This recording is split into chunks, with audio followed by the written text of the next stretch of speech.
दोस्तों स्वागत है आप सभी का आज के इस एक नए वीडियो में। अभी कुछ दिन पहले एक आदेश आया था एनसीआईएसएम का, जो कि उत्तर प्रदेश के प्रमुख सचिव आयुष के हैं, उनको ये लेटर लिखा गया है और इसमें बहुत सारी बातों का जिक्र किया गया है। विशेष रूप से चिकित्सक को जितने भी अधिकार मिले हैं उससे संबंधित इसमें अधिकार देने की ही बात की गई है, क्योंकि बहुत से ऐसे नियम हैं जो एनसीआईएसएम एक्ट 2020 और 2023 में चिकित्सकों को दिए गए थे।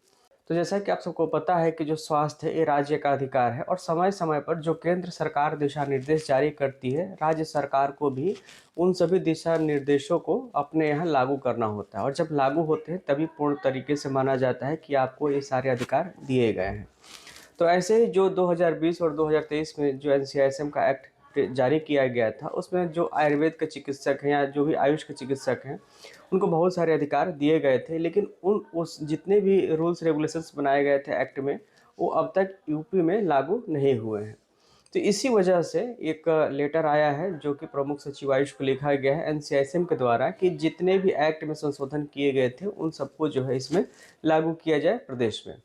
तो क्या है डिटेल, चलिए उसको हम देखते हैं।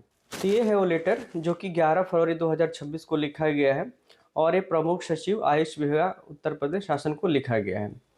इसका जो सब्जेक्ट है, भारतीय चिकित्सा पद्धति राष्ट्रीय आयोग आचार एवं पंजीयन विनियम 2023 को उत्तर प्रदेश में लागू करने के संबंध में। तो जैसे कि हम ऑलरेडी बता चुके हैं कि जो 2020 और 23 में जो एक्ट लागू हुआ था उसको लागू करने के संबंध में ये पत्र जो है लिखा गया है।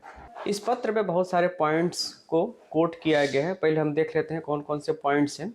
तो इसमें भारतीय चिकित्सा पद्धति राष्ट्रीय आयोग आचार एवं पंजीयन विनियम 2023 का अध्याय 3 है, उसके 19 के अंतर्गत जो है ये अलग अलग सब सेक्शन से उपधारा हैं, जिससे कि उपधारा 1 में लिखा गया कि चिकित्सक को किसी भी प्रकार की चिकित्सा करने का अधिकार होगा उसकी योग्यता के अनुसार, जो कि अधिनियम के अध्याय 6 के अंतर्गत मान्यता प्राप्त है। यानी कि जिसकी टीचिंग और ट्रेनिंग हुई है वो चिकित्सा करने का अधिकार होगा। जो उपधारा 2 है इसमें है कि अधिनियम के अध्याय 6 में मान्यता प्राप्त योग्यता के अनुसार या शिक्षा के न्यूनतम मानक आवश्यकता के न्यूनतम मानक में शामिल पाठ्यक्रम के अनुसार या अपनी योग्यता के अतिरिक्त अपने प्रशिक्षण और कौशल के अनुसार विनियम 18 में निर्दिष्ट किसी भी चिकित्सा प्रतिष्ठान में उपयोग किए जाने वाले उपकरणों के निदान उपचार एवं रोगों के शमन के लिए किसी भी उपकरण का प्रयोग करने का अधिकार होगा। तो पहले में चिकित्सा था, दूसरे में उपकरण के अधिकारों की बात की गई है कि जहाँ तक टीचिंग और ट्रेनिंग हुई है आप सभी उन उपकरणों का इस्तेमाल कर सकते हैं। जो उपधारा 3 है, चिकित्सक को ऐसी किसी भी चिकित्सा प्रक्रिया, शल्य चिकित्सा या परामर्श, ऐसे किसी भी जांच परीक्षण या प्रक्रिया परामर्श निर्धारित संचालित करने पर या ऐसी कोई चिकित्सा परामर्श देने का अधिकार होगा जो अधिनियम के अध्याय 6 में मान्यता प्राप्त उसकी अर्हता तक या शिक्षा के न्यूनतम मानक आवश्यकता के न्यूनतम मानक में शामिल पाठ्यक्रम की सीमा तक या उसकी योग्यता के अतिरिक्त उसके प्रशिक्षण अनुसार हो। यानी कि आप कोई भी सर्जरी कर सकते हैं या परामर्श दे सकते हैं जो जितनी की आपकी टीचिंग और ट्रेनिंग हुई है। उपधारा 4 के अनुसार चिकित्सक को अपने कर्तव्य के रूप में इमरजेंसी के समय रोगी को ऐसी कोई इमरजेंसी प्रक्रिया करने या ऐसी कोई भी औषधि देने का अधिकार होगा। तो इमरजेंसी के दौरान जहां तक आपकी टीचिंग या ट्रेनिंग हुई है, अगर आयुर्वेद या एलोपैथ में से जो भी हुआ या दोनों हुआ है तो वहां तक इमरजेंसी में आपको देने का अधिकार होगा। उपधारा 5 के अनुसार चिकित्सक को आयोग द्वारा निर्धारित टेलीमेडिसिन का अभ्यास करने।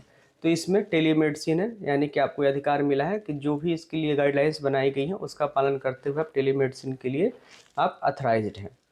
जो 6 है, चिकित्सक को मॉडर्न एडवांसेज के साथ अष्टांग आयुर्वेद का अभ्यास करने के लिए आवश्यक प्रक्रियाओं का अभ्यास करने का अधिकार होगा। तो मॉडर्न एडवांस जितने भी होते हैं अष्टांग आयुर्वेद में वो सब के लिए आप एलिजिबल हैं, आप कर सकते हैं।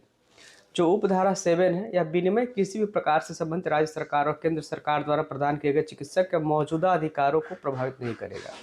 यानी कि जिस राज्य में जो विशेषाधिकार राज्य के द्वारा या केंद्र सरकार के द्वारा दिए गए हैं वो एज इट इज रहेंगे। उसके अलावा ये जितने भी यहाँ पे उपधारा जो बताई गई है वो सब जो है आपको लागू करना चाहिए। और यहाँ पर उन्हीं सब चीज़ों का इंग्लिश वर्जन है, sub section 1, sub section 2, sub section 3, sub section 4, sub section 5, sub section 6 और सब सेक्शन 7। तो जो हमने ऑलरेडी हिंदी में बताया उन्हीं का यहाँ इंग्लिश वर्जन है।